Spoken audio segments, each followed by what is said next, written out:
González Prada es tomado como una referencia. Y algo más, algo más. La viuda de González Prada, Adriana González Prada, escribe un libro de memorias ya en los años 40, donde explícitamente ella dice, según su punto de vista, que Lapra de ese momento era la encarnación del pensamiento de su esposo, que en ese momento ya había fallecido. Y aún más, la viuda de González Prada, cuando fallece en Nueva York, hace heredero de sus bienes a Aya de la Torre, quien en ese momento estaba pasando una época terrible de persecución. Había estado preso, recluido en la Embajada del Perú en Colombia, y en esas circunstancias de extrema premura es que Aya recibe la herencia de Adriana González Prada como un gesto de esta dama, digamos, que habla elocuentemente de la vinculación que hubo entre ambos personajes, ¿no? Su esposo y Aya. ¿Qué significó el enfrentamiento intelectual entre el costumbrista y tradicionalista Ricardo Palma y el revolucionario en ese momento Manuel González Prada? Una de las banderas de González Prada, cuando se radicaliza, cuando pasa de ser un poeta de lujo a ser un crítico social y político, una de las banderas que utiliza, a pesar de ser de la más rancia estirpe española, haciendo un paréntesis, González Prada descendía de los españoles que defendieron al rey hasta lo último en el Perú, ¿no? A pesar de eso, como una especie de paradoja, el González Prada que se vuelve político y crítico social, esgrime una bandera de antiespañolismo literario, es decir, dice, señores, no nos concentremos en España, veamos Inglaterra, veamos Alemania, veamos Francia, sobre todo Francia se vuelve su ideal. Y esto tengo entendido que es un proceso que ocurrió en otros países de América, en México y en la Argentina, ¿no? O sea, se deja de mirar la literatura española y se comienza a mirar la literatura de otros países. González Prada, por ejemplo, hablaba perfectamente francés, absolutamente. Entonces, en ese contexto, González Prada ve el pasado español como un lastre, sobre todo en lo que se hacía la religión. Él es anticlerical, critica a la Iglesia Católica, se declara ateo, y todo ello, digamos, como una especie de expresión de su antiespañolismo. Él asocia antiespañolismo con lucha por la modernidad, por la ciencia, por lo novedoso, por la apertura social, en fin, establece una dicotomía. El caso de Palma es diferente. Palma más bien viene de sectores, yo diría de clases medias, incluso podría decir populares, pero él toma el virreinato como una especie de modelo, o tema, mejor dicho, de sus llamadas tradiciones peruanas, que son una evocación graciosa, una evocación muy simpática de este tiempo. Sobre esto hay dos teorías. La más común señala que él era un adorador del virreinato, pero en realidad una lectura más detallada de Palma indica que más bien se burlaba del virreinato, se burlaba graciosa y elegantemente, pero se burlaba de ese cierto oscurantismo que a veces está asociado al virreinato, como por ejemplo el tema de los aparecidos, ¿no?, que son frecuentes sus tradiciones, ¿no?, las luchas de honor, ¿no?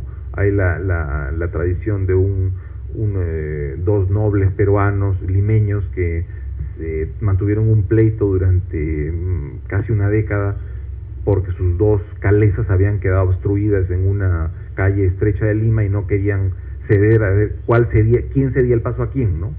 O sea, un poco algunos señalan que con esta especie de cariño que tiene Palma por la evocación del virreinato, también se deja ver un sentido de burla, de cierta motivo de hacer textos que inciten tal vez un poco a la risa, ¿no?, a una crítica de esta época. ¿Cuándo tardó en hacer el libro y en qué fuentes periodísticas se basó? Bueno, el libro lo investigué durante más o menos un año y lo escribí en medio año. Pero sí, este es un punto interesante, porque yo lo que he buscado es no estudiar a González Prada únicamente utilizando los libros que él publicó, porque él y su hijo publicaron compilaciones de textos, Y son eso, compilaciones, es decir, incluyen también retoques de textos, ¿no? Muchas veces no se citan las fuentes de los textos.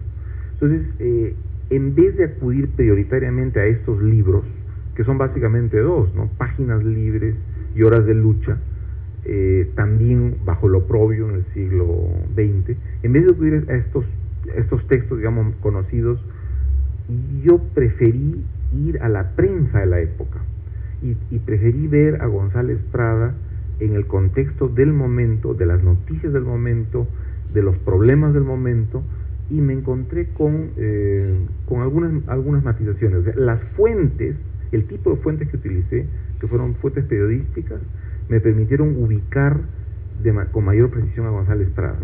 Me permitieron, por ejemplo, explicarme por qué González Prada fue radical y no anarquista.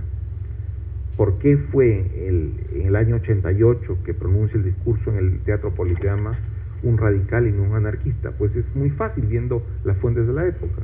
Porque si uno ve qué pasaba en el Perú en el año 88, estamos hablando de un país que sale de una guerra internacional y que tiene dos provincias cautivas, Tacna y Arica, ¿no?, en manos de otra potencia, otro país, de Chile en este caso, con una población peruana cautiva que clama ser liberada, y todo el Perú giraba en torno a la angustia por el destino de estas poblaciones peruanas que habían quedado, digamos, en estos territorios ocupados por Chile.